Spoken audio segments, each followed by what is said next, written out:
Verily I say unto thee, doth thou useth his majesty's vernacular?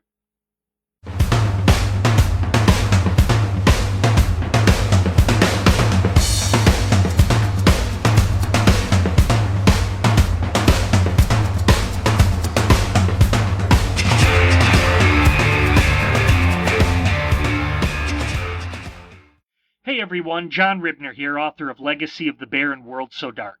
Well, I had a little fun with the intro to this video. The subject of using archaic languages is an important one for writers, particularly of fantasy fiction. One camp seems to believe that archaic languages are absolutely necessary to use when writing in a certain time period, while the other camp believes that that kind of language is clunky and will just get in the way of a good story.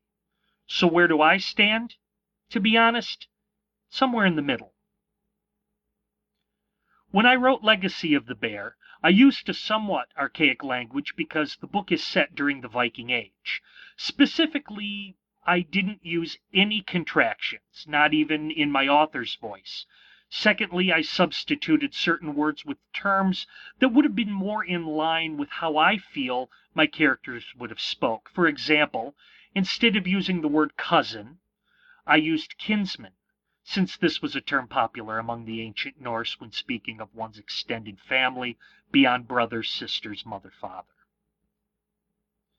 Now, this modified form of archaic language seemed to work well, as all of my Amazon reviews to date are 4 and 5 stars. Now, that said, there was at least one reader who felt that the language I used in Legacy of the Bear was a bit clunky, and admittedly he struggled with a bit of the dialogue when he read the book. Now, is his opinion of the book valid? Absolutely.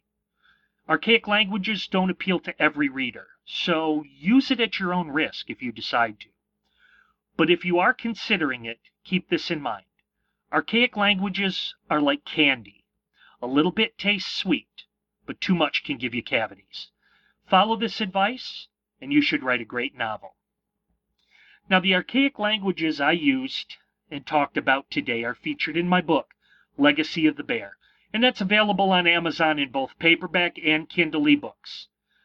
Just go to the link in the low bar and it'll take you right there. And as always, feel free to share some feedback with me in the comments down below.